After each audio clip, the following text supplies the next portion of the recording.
నమస్తే, తెలుగు రాజ్యంకి స్వాగతం. నేను మీ సంధ్య. తెలుగు సినిమా ఇండస్ట్రీలో హీరో, హీరోయిన్, డైరెక్టర్ తర్వాత నెక్స్ట్ మాట్లాడుకునేది కమెడియన్ గురించి. అలనాటి కమెడియన్లు, స్టార్ కమెడియన్ల నుంచి ఇప్పుడు కమెడియన్ల వరకు ఒక్కొక్కరిది ఒక్కొక్క పాత్ర. దాంట్లో కొందరు తమ స్థానాన్ని అసలు చిరస్మరణీయం చేసుకున్నారనే చెప్పాలి. ఒక రాజబాబు గారు కావచ్చు, రేలంగి గారు కావచ్చు, అలాగే అల్లు రామలింగయ్య గారు కావచ్చు, చలం గారు కావచ్చు, ఇలా చెప్పుకుంటూ పోతే చాలామంది లిస్ట్ ఉన్న ది బెస్ట్ ప్లేస్ కొంతమందికి ఉంటుంది. ఆ తర్వాత చూసుకుంటే ది బిగ్గెస్ట్ ప్లేస్ అవునన్నా కాదన్నా డికేడ్ల వరకు బ్రహ్మానందం గారి పేరు వినిపించింది. అయితే మధ్యలో బ్రహ్మానందం గారు రెమ్యునరేషన్లు పెంచడము, కొంత డైరెక్టర్స్లను చికాకు చేశారన్న వార్తల నేపథ్యంలో ఆయనను రీప్లేస్ చేసేందుకు కమెడియన్స్ని వెతుకులాట చేశారు. కొంతమందిని ఆ నేపథ్యంలో తెర మీద తీసుకొచ్చేశారు అనేసి వినడం జరిగింది. ఎంతవరకు నిజం ఇది తెలుసుకునే ప్రయత్నం చేద్దాం. చరిత్రకారులు, సినీ రాజకీయ విశ్లేషకులు చిల్లగడ్డ శ్రీకాంత్ గారు మనతో ఉన్నారు. ఆయన మాటల్లో. శ్రీకాంత్ గారు నమస్తే. నమస్కారం సంధ్య గారు. ముందుగా మీ మధ్యలో స్టార్ కమెడియన్లు అంటే ఫస్ట్గా గుర్తొచ్చేది, నాకు తెలిసి అయితే ఫస్ట్ వినిపించే పేరైతే అల్లు రామలింగయ్య గారు. అది ఆయన అభిమాన నటుడు అది ఖచ్చితంగా. అది ఆ తర్వాత ప్లేస్లో ఎవరెవరికి ఇస్తారు? మీరు చిన్నప్పుడు బాగా అభిమానించి అల్లు రామలింగయ్య గారు కాకుండా బాగా అభిమానించిన స్టార్ కమెడియన్ చిన్నప్పుడు అనటం అంటే సరైన పద ప్రయోగం కాదు, నాకు తెలియదండి. ఆనా పెళ్ళింటి వచ్చే అప్పటికి మేము చిన్నవాళ్ళమే, ఇంకా చిన్నపిల్లలమే. ఆనా పెళ్ళింటి వచ్చేటప్పటికి అప్పటికి మా అదృష్టం ఏంటంటే పాత సినిమాలు విరివిగా చూడటం వల్ల తొలి స్టార్ కమెడియన్ కస్తూరి శివరావు అంటారు. ఆయన సినిమాలు కూడా చూసాం మేము. గుణసుందరి కథ, అందులో హీరో ఆయనే కస్తూరి శివరావు. ఆయన స్పాన్ తక్కువ అయితే ఆ కస్తూరి శివరావు గారి తర్వాత మనకి వరుసగా మనకి రేలంగి గారు, రమణారెడ్డి గారు, పద్మనాభం గారు, చలం గారు, ఆ తర్వాత రాజబాబు గారు, ఇట్లా మనకు చదలవాడి కుటుంబరావు గారిని ఒక ఆయన, తర్వాత మనకి అంజిగాడు అంటారు అల్లూరి బాలకృష్ణ ఆయన, ఇట్లా మీకు వీళ్ళందరూ ఉండేవాళ్ళు అనమాట. మీకు అల్లు రామలింగయ్య గారు ఏంటంటే ఆయన్ని కమెడియన్గా అనుకోవాలా, క్యారెక్టర్ ఆర్టిస్ట్గా అనుకోవాలా, కామెడీ విలన్ అనుకోవాలా, అసలు ఏమనుకోవాలో అర్థమయ్యేది కాదు. వీళ్ళందరి సినిమాల్లో అల్లు రామలింగయ్య గారు ఉండేవారు. ఆయనకంటూ పాత్రలు ఉండేవి.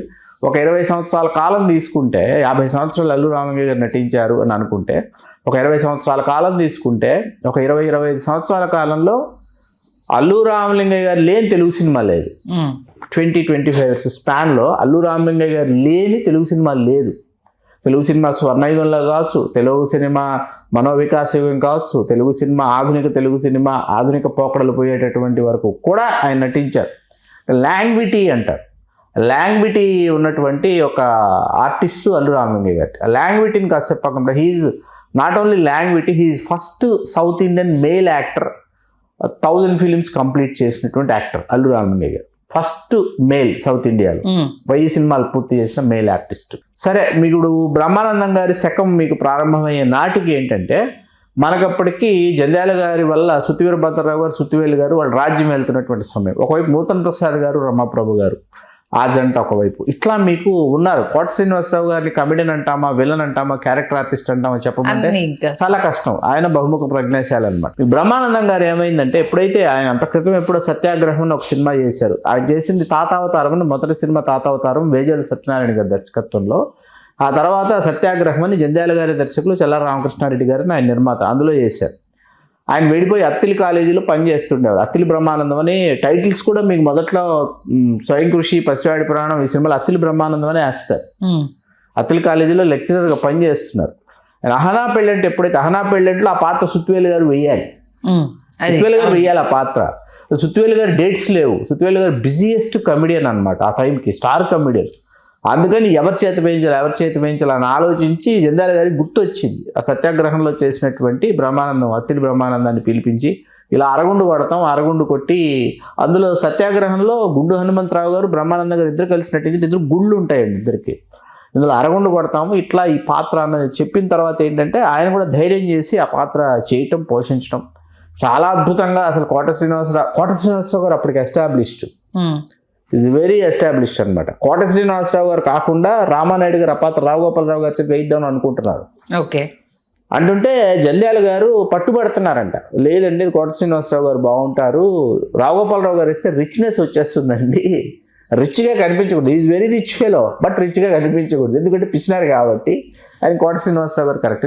రామానాయుడు గారు కోట శ్రీనివాసరావు గారు వచ్చిన తర్వాత బ్రహ్మానందం గారు వచ్చిన తర్వాత బ్రహ్మానందం గారితో చెప్పారంట రామానాయుడు గారు, కోట శ్రీనివాసరావు అప్పటికి ఎస్టాబ్లిష్డ్, జాగ్రత్తగా బ్యాలెన్స్ చేసుకుని చెయ్యి అని చెప్పేసి. ఆ చేసిన తర్వాత ఏమైందంటే పాత్ర ప్రజల్లోకి వెళ్ళిపోయింది. అసలు అసలు మీకు ఎంత సహజమైన నటన అంటే అండి, ఒక సన్నివేశం ఉంటుంది. ఆయన గేదెని తోముతా ఉంటాడు బ్రహ్మానందంగా. వాళ్ళు చందా కోసం వచ్చి చందా అడిగితే సంతకం చేయకుండా చెక్కు రాసి ఇచ్చిన తర్వాత, అయ్యా ఇందులో చెక్కు మీద సంతకం పెట్టంటే, విధవ సంతకం దేవుంది బాబు, ఎవరో ఒకరు పెట్టుకోండి అంటాడు. కోటగారంతో వాళ్ళు వెళ్ళిపోతే వాళ్ళని రమ్మండం ఎందుకు, వాళ్ళకి మీరు చెప్పడం ఎందుకు, చెక్ ఇవ్వడం ఎందుకు, దాని మీద సంతకం లేకుండా మీరు వాళ్ళని వెయిటింగ్లో పెట్టడం ఎందుకు అంటూ గేదెని తోముతున్న వాడల్లా కూర్చుని కోట శ్రీనివాస్ గారు కాళ్ళు తోముతా ఉంటాడంట. రే బడుద్దాయి, నువ్వు తోమాల్సింది దాన్ని అంటే, నాకంటే తేడా తెలియటం లేదండి, అదే స్లేట్ వెళ్ళిపోతుంది. ఇలాంటివన్నీ ఏంటంటే ఓహో ఇది ఒక కొత్త తరం అనమాట, ఒక కొత్త నటుడు వచ్చాడు. బ్రహ్మానందం గారి గొప్పతనం ఏంటంటే, మీరు ఇందాక ఏమన్నారంటే బ్రహ్మానందం గారిని తప్పించడానికి 5 మందిని 10 మందిని దెర్ ఆర్ సో మెనీ కమిటీస్ని తయారు చేశారు. ఎస్, ఆ మాట వాస్తవం. ఇంతమంది తయారు చేసిన వెన్నెల కిషోరు, సత్య, అక్కల, చింత మహేష్ లిస్టు పెట్టచ్చు. శకలక శంకరు, తాగుబోతు రమేష్, వస్తా ఎంఎస్ నారాయణ కాదు, ఎంఎస్ నారాయణ అది వేరండి. ఎంఎస్ నారాయణ గారు వాళ్ళు అది వేరు, వాళ్ళందరూ కలిసి యాక్ట్ చేశారు. మీకు తర్వాత ఏంటంటే బ్రహ్మానందం గారు లేకుండా ఒక 10 మంది ఆర్టిస్టులను పెట్టడం మొదలైనటువంటి ఒక సంప్రదాయం గురించి మాట్లాడుకోవాల్సి వస్తే, 10 మందిని పెట్టినా బ్రహ్మానందం గారిని మరిపించలేకపోతున్నారు అనే విషయం కూడా దయచేసి నోట్ దిస్ పాయింట్. ఇప్పుడు ఇక్కడ ఒక బ్రహ్మానందం గారిని మరిపించడానికి 10 మందిని పెడుతున్నారు. ఈ 10 మంది బ్రహ్మానందం గారిని మరిపింప చేయలేకపోతున్నారు అన్నది నా విశ్లేషణ. ఓకే, మీరు 10 మంది ఆర్టిస్టులను పెడుతున్నా ఎవరు ఫుల్ ప్లెడ్జ్డ్గా ఫుల్ మీల్స్ ఎవరు పెట్టట్లేదు. మీరు full meals with curd with pan ఎవరు పెట్టలేకపోతున్నారు. ఎక్కడో వచ్చో దగ్గర ఎంతో కొంత ఏదో ఒక కొరత కనిపిస్తుంది. ఒక బ్రహ్మానందం గారు ఒక మ్యాజిక్ చేస్తారు. ఆయన ముఖాకృతి కావచ్చు, భగవంతుడు ఆయనకి ఇచ్చినటువంటి ముఖాకృతి కావచ్చు, అట్లాగే భాష మీద ఆయనకున్నటువంటి సాధికారత కావచ్చు. దానివల్ల భాష మీద సాధికారత ఉన్న ఏ కళాకారుడైనా, మరీ ముఖ్యంగా బ్రహ్మానందం గారు రంగస్థల నటుడు మాత్రమే కాదు, బ్రహ్మానందం గారు మూకాభినయం తెలిసిన, ధ్వన్యనుకరణ తెలిసినటువంటి కళాకారుడు. మూకాభినయం అంటే మైము, ధ్వన్యనుకరణ అంటే మిమిక్రీ. ఈ రెండింటితో పాటు ఆయన ఇవాళ మనం మాట్లాడుకుంటున్నటువంటి స్టాండప్ కమెడియన్ అనేటటువంటివి ఎప్పుడో ఆయన సినిమాల్లోకి రాకముందే స్టాండప్ కమెడియన్గా ఆయన రాణించేశారు. చాలా ప్రదర్శనలు ఇచ్చేశారు, 100 ప్రదర్శనలు కాదు 1000 ప్రదర్శనలు స్టాండప్ కమెడియన్గా ఇచ్చేసి, ఒక సింగిల్ లైన్ పట్టుకొని, సింగిల్ టాపిక్ పట్టుకొని, సింగిల్ డైలాగ్తో ఒక అరగంట పాటు ఆడిటోరియాన్ని ఎంగేజ్ చేసేటటువంటి ఒక ఆర్టిస్టు. ఆయన చేసినటువంటి సినిమాలు, అమ్మ అని ఒక సినిమాలో చేసినటువంటి పాత్ర, ఆయన టీవీ సురేష్ కృష్ణ గారి దర్శకత్వం అమ్మ అనే సినిమాలో చేసినటువంటి పాత్ర, అలాంటి పాత్ర అండి. బ్రహ్మానందం గారికి ఆ సమయంలో ఆకలిగా ఉన్న కళాకారుడిని వెతుక్కుంటూ వచ్చినటువంటి పాత్రల్ని దొరకబుచ్చుకొని బ్రహ్మానందం గారు ఆ పాత్ర పరిధిలో ఏం చేయాలి, ఆ పాత్రకి నేను ఏమి ఇవ్వాలి అని ఆలోచించినటువంటి ఆర్టిస్ట్ బ్రహ్మానందం గారు. మీకు బ్రహ్మానందం గారు గొప్పదనం ఏంటంటే, very beginning of his career, ఆ కెరియర్ తీసుకుంటే ఏమవుతుందంటే, ఒక 10 years స్పాన్ తీసుకుందాం. ఈ 10 years స్పాన్లో చిరంజీవి గారు, బాలకృష్ణ గారు, నాగార్జున, వెంకటేష్ గారు, మోహన్ బాబు, మీకు ఇలా మీకున్న హీరోలు అందరి పక్కన బ్రహ్మానందం గారే అసిస్టెంట్. మీరు ఏ సినిమా తీసుకోండి, హీరో పక్కన అసిస్టెంట్ ఎవరంటే బ్రహ్మానందం. బ్రహ్మానందం గారు ఏంటంటే ఈ అసిస్టెంట్ పాత్ర పోషిస్తూ, ఈ అసిస్టెంటు అనేటటువంటి పాత్ర ఏంటంటే పోషిస్తూ, చెండుకులు విసురుతూ, లేకపోతే జోక్స్ కట్ చేస్తూ, లేకపోతే ఒక బఫూనరీ చేస్తూ, డైలాగ్ కామెడీయో, లేకపోతే డైలాగ్ కామెడీ కాకుండా బాడీ షేమింగ్కి సంబంధించి ఏదో చేస్తూ, ఏదో పెర్ఫామ్ చేస్తూ వెళ్తున్నటువంటి వాడల్లా ఏంటంటే, ఆయనలోని ఒక విరాట్ స్వరూపుడిని మనకు అవ్వడానికి కొంత సమయం పట్టింది. ప్రత్యక్షమయ్యే సమయం ఏంటంటే, కమర్షియల్ సినిమాని మనం ఇలా చూసేటప్పటికి కమర్షియల్ సినిమా మీటర్లో బ్రహ్మానందం గారు ఫస్ట్ హాఫ్ లేకపోతే ఈ సినిమా ఆడేది కాదు.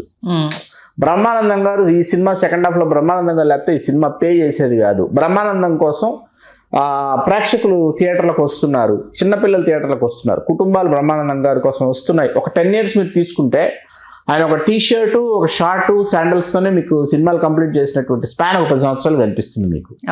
అసలు గెటప్ చేంజ్ చేసే అవసరమే లేకుండా, మహా అయితే ఏదైనా అకేషనల్గా ఏమైనా సూట్ వేస్తారేమో తప్ప, మీకు ఒక మంచి రంగురంగుల టీ-షర్టు, ఒక షార్టు, శాండల్స్తోనే బ్రహ్మానందం గారి క్యారెక్టర్స్, బ్రహ్మానందం గారి సీన్స్, బ్రహ్మానందం గారి ట్రాక్స్ ఉంటాయి. ఇవి కథలో బ్లెండ్ చేసినటువంటి రచయితలు, దర్శకులు కొంతమంది ఉన్నారు. ఆ బ్లెండ్ చేయటం వల్ల ఏమైందంటే, ఆ బ్లెండింగ్ అనేది అద్భుతమైనటువంటి ఆవిష్కరణ. ఆ బ్లెండింగ్ ఎవరి వల్ల సాధ్యం? ఈవీవి సత్యనారాయణ, జంధ్యాల గారి తర్వాత ఈవీవి సత్యనారాయణ గారి వల్ల సాధ్యమైంది. ఈవీవి సత్యనారాయణ గారు సృష్టించినటువంటి ఆ పంతుల పాత్ర ఏదైతుందో, ఆ పురోహితుడి పాత్ర ఏదైతుందో, ఆ పురోహితుడు తమ్ముడు ఐరన్ లెగ్ శాస్త్రి ఏదైతే ఉందో, ఇది దాదాపుగా ఈవి సత్యనారాయణ గారు అన్ని సినిమాల్లోనూ పంతులు ఐరన్ లెగ్ అంటే బ్రహ్మానందం గారు ఐరన్ లెగ్ శాస్త్రం అనేది కొంతకాలం కొనసాగింది. కోట శ్రీనివాసరావు గారు బ్రహ్మానందం అనేది కొంతకాలం కొనసాగింది. ఆ తర్వాత స్నేహితులు అనేటప్పటికీ హనుమంతరావు బ్రహ్మానందం గారు అదొక ఇది. స్నేహితులు అనేటప్పటికీ మన బ్రహ్మానందం గారు ఒక స్నేహితుడు, ఎంఎస్ నారాయణ గారు ఇంకొక విలన్ దగ్గర ఇద్దరు విలన్లు ఉన్నారు. ఈ విలన్ దగ్గర ఎవరు స్నేహితుడు ఎవరెస్ట్ అంటే బ్రహ్మానందం, అక్కడ ఎవరు అంటే అక్కడ ఎంఎస్ నారాయణ అనేటటువంటిది ఒకటి. బాబు మోహన్ గారు కోట శ్రీనివాసరావు గారిది ఒకటి, భరణి గారు కోట శ్రీనివాసరావు గారు ఒకటి. ఇట్లా మీకు ఇంతమంది ఆర్టిస్టులు వచ్చేటప్పటికి ఏమైందంటే వీళ్ళందరిలోనూ మళ్ళీ బ్రహ్మానందం గారు ప్రత్యేకం. మళ్ళీ అంటే బ్రహ్మానందం గారు బాబుమోహన్ గారి కాంబో కూడా అద్భుతం అసలు, చాలా అండి అసలు. అంటే అసిస్టెంట్లు బామర్దులాగా లేకపోతే ఒకే అమ్మాయిని ఇద్దరు ఇష్టపడే అలాంటి కలర్ కాంబినేషన్ ఎస్వి కృష్ణారెడ్డి గారి సినిమాలో ఇలాంటి ట్రాక్స్ వచ్చావు. మీకు 1/2 ఒక సినిమా, అందులో శ్రీకాంత్ జేడి చక్రవర్తి వాళ్ళిద్దరు అన్నదమ్ములు. మీకు బాబు మోహన్ సుధాకర్ గారు వాళ్ళిద్దరు అన్నదమ్ములు, స్టెప్ బ్రదర్స్ ఇద్దరు. ఇందులో ఓ గుడ్డి బిచ్చగాడి పాత్ర బ్రహ్మానందం గారు. అది విభిన్నత అంట. ఇప్పుడు ఏ పాత్ర కావాలంటే నాకు ఈ పాత్ర కావాలి, ఈ పాత్ర చేస్తా. ఒక మూసధోరణిలో బ్రహ్మానందం గారు వెళ్ళిపోతున్నారేమో, లేకపోతే వరుసగా బ్రహ్మానందం గారికి ఇటువంటి పాత్రలు వస్తున్నాయన్న సమయంలో ఆయనకు వచ్చినటువంటి సినిమా మనీ, రామగోపాల్ వర్మ గారి సృష్టి మనీ. ఆ మనీ సినిమాలో కాందాద అనేది ఆయన ఎక్కడికో అది చిరస్థాయిగా, అంటే ఇది రామగోపాల్ వర్మ గారు చెప్పిందండి. నేను రామగోపాల్ వర్మ గారిని మన తెలుగు రాజ్యం కోసం నేను ప్రశ్నించాను. బ్రహ్మానందం గారు ఒక ప్రశ్న అసలు నాకు వేశారు. నేను రామగోపాల్ వర్మ గారి దగ్గరికి వెళ్తున్న రోజు బ్రహ్మానందం గారు నాకు ఫోన్ చేశారు. చేస్తే నేను ఇలా వెళ్తున్నానండి రామగోపాల్ వర్మ గారిని షూటింగ్ చేయాలంటే, ఒక ప్రశ్న వేయి శ్రీకాంత్. ఏం లేదు, అసలు బ్రహ్మానందాన్ని పెట్టుకోవాలని మీకు ఎలా అనిపించిందండి రామగోపాల్ వర్మ గారిని ఒక ప్రశ్న వేయి అన్నారు. నేను వెళ్ళి రామగోపాల్ వర్మ గారిని ఏమన్నా బ్రహ్మానందం గారు మీకు ఈ ప్రశ్న వేయమన్నారంటే, అదేంటో తెలియదండి, నాకు ఆయన చూడగానే నవ్వు వచ్చేస్తుంది. అతి పెద్ద కాంప్లిమెంట్ అది, ఆయన చూడగానే నాకు నవ్వు వచ్చేస్తుందండి బ్రహ్మానందం గారిని చూడగానే. అందుకే మీ క్షణక్షణ సినిమాలో సటిల్డ్ కామెడీ అంట. నేను సర్దుతానుగా, నేను ఉన్నానుగా, నేను చూస్తానుగా, నేను సర్దుతానుగా, ఆ సటిల్డ్ కామెడీ అంటారంట. ఆ సటిల్డ్నెస్ అనేది ఆ క్యారెక్టర్ దగ్గర నుంచి తీసుకోవడం. అదే రామగోపాల్ వర్మ గారు బ్రహ్మానందం గారు చేయించినటువంటి ఆ తర్వాత పాత్రలు. అట్లాగే నాగభూషణం గారి తర్వాత మీకు నాగభూషణం గారు క్యారెక్టర్ ఆర్టిస్టా, విలనా, కమెడీనా, కామెడీ విలనా అంటే ఆయన్ని కూడా చెప్పడం కష్టం. ఆయన బహుముఖ ప్రజ్ఞాశీలు. ఆయన మీకు స్త్రీ పాత్ర వేసి మెప్పించాడు, ఆయన అద్భుతంగా చేశాడు. మళ్ళీ అదే స్త్రీ పాత్రను బ్రహ్మానందం గారు తొట్టి గ్యాంగ్లు వేసారు, పట్టుకొని చూద్దాము, ఓపెన్ అయిపోతుంది వరుస పెట్టి బామ్మ పాత్రలు వేశారనమాట. అది చేయటం అండి. ఇప్పుడు మన కమలాసన్ గారు వేశారు బామ్మ సత్యభామలో, దశావతారంలో అనుకుంటే, దానికంటే ముందు బ్రహ్మానందం గారు చేసేసారు. మనకు ఎవరికి ఇష్టం లేని నటుడు చెప్పండి బ్రహ్మానందం గారు? ఎన్టీ రామారావు గారికి ఇష్టం లేదా? నాగేశ్వరరావు గారికి ఇష్టం లేదా? కృష్ణ గారికి ఇష్టం లేదా? శోభన్ బాబు గారికి ఇష్టం లేదా? ఎవరికి ఇష్టం లేదు? ఇప్పుడు చిరంజీవి గారు తొలినాళ్లలో బ్రహ్మానందం గారిని పసివాడి ప్రాణంలో చిన్న వేషం, స్వయం కృషిలో ఒక పాత్ర, ఆ రెండు ఒకదానికి కూడా సంబంధం లేని పాత్రలు, హాస్య పాత్రలు కాదు, రెండు సంబంధం లేని పాత్రలు. బ్రహ్మానందం గారి గురించి చిరంజీవి గారు డిస్క్రైబ్ చేసింది ఏంటంటే, సినిమా షూటింగ్ జరుగుతూ ఉంటే ఆ ఫేస్ బాగా డిస్టర్బ్ చేస్తుంది, రకరకాల హావభావాలు ఇస్తున్నారు, చూసినా ఆయనే కనిపిస్తున్నారంట.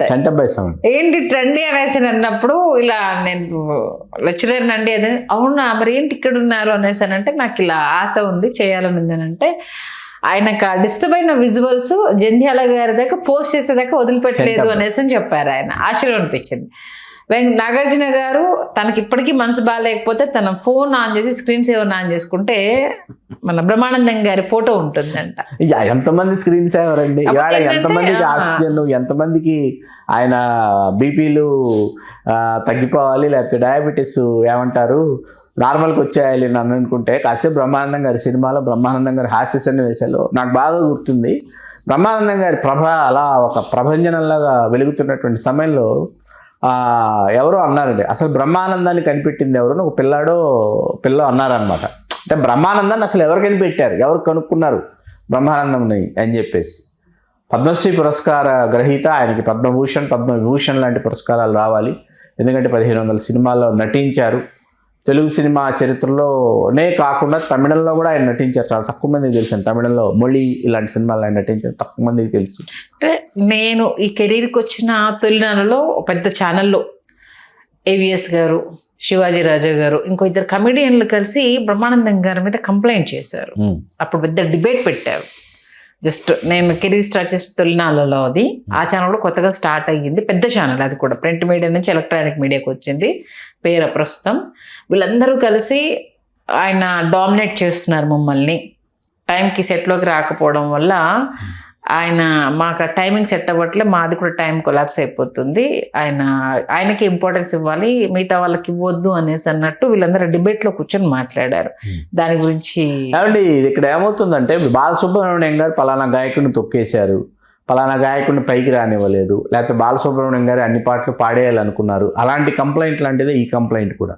ఇప్పుడు ఇక్కడ బ్రహ్మానందం గారిని ఇందాక నేను అన్నా, ఇవాళ 10 మంది చోటామోటా కమెడియన్స్ని పెట్టినా కూడా బ్రహ్మానందం గారిని ఫుల్ఫిల్ చేసేటటువంటి ఆర్టిస్ట్ లేడు, రాలేదు అని అంటే, బ్రహ్మానందం గారు విశ్రాంతి తీసుకుంటున్నారు, మధ్య మధ్యలో తీసుకుంటూ కూడా మధ్య మధ్యలో కాసేపు మనల్ని అలరిస్తున్నారు జాతిరత్నాలు లాంటి సినిమాల్లో. వాటిని చిన్నపిల్లలు ఇప్పటికీ వాటికి ఇష్టపడుతూ చూస్తున్నారు అని అంటే ఏంటంటే, బ్రహ్మానందం గారికి మీకు బ్రహ్మానందం గారి స్థానంలో ఇంకొక బ్రహ్మానందం గారు లేరు, రారు, అది సాధ్యపడదు. రెమ్యునరేషన్ కూడా చాలా హై అడుగుతున్నారు కాబట్టి కాదండి, కాదు అది మీరు అప్పుడు ఇచ్చిన రోజుల్లో. ఈవేళ అందరూ ఎవరైనా నాకు వ్యక్తిగతంగా నాకు తెలుసు, డే కాల్ షీట్కి ఎవరెవరు ఎంత తీసుకుంటున్నారు అన్నది వ్యక్తిగతంగా నాకు తెలుసు. ఈవేళ కాదండి, దీనిని ఎప్పుడో 15 సంవత్సరాల క్రితం 20 సంవత్సరాల క్రితం డే కాల్ షీట్లు అన్నవి స్టార్ట్ చేసిందే ప్రొడ్యూసర్స్, డైరెక్టర్స్. వై? బికాస్ ఏమండి మీ 15 రోజులు డేట్లు కావాలంటే, 20 రోజులు డేట్లు కావాలంటే బల్క్ డేట్స్ అడుగుతారండి. బల్క్ డేట్స్ అడిగి హీరో కాంబినేషన్ అని చెప్తారు.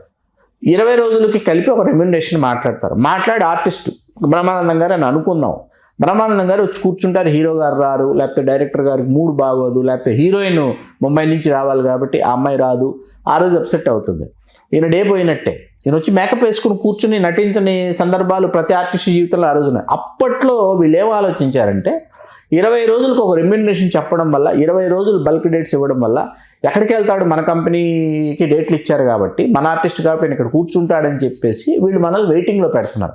అదే మనం డే క్యాల్ షీట్ వసూలు చేస్తాం అనుకోండి, 8 గంటలు వస్తాను, షూటింగ్ చేస్తాను, మేకప్ వేసుకున్న క్షణం నుంచి మీటర్ రన్ అవుతూ ఉంటుందంటే మీరు షార్ట్ పెడతారు, మీరు నా షార్ట్స్ అయినా తీసుకుంటారు, మీరు నా సీన్స్ అయినా తీసుకుంటారని డే కాల్ షీట్స్ మొదలు పెట్టారు. ఓకే, అది స్టార్ట్ చేసిన తర్వాత అందరూ ఆల్ ఆర్టిస్టులు డే కాల్ షీట్స్లోకి వచ్చేసారు.